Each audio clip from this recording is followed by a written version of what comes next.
امیدوارم که حالتون خوب باشه. گاهن از من میپرسن که چطوری میتونیم به آرزوهامون برسیم. تو چطوری به آرزوهات رسیدی؟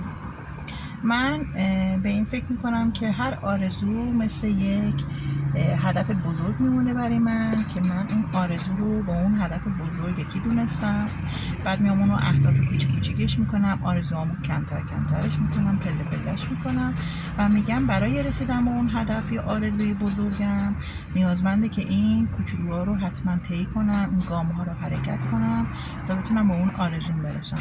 هر گامی که حرکت میکنم به خودم جایزه میدم. شب که میخوام بخوابم میگم آفرین، این مرحله خوب پیش رفتی.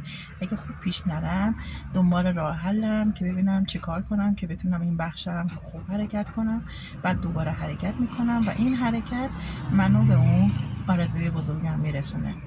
در هر جایی که احساس خستگی میکنم من میخوام عقب بکشم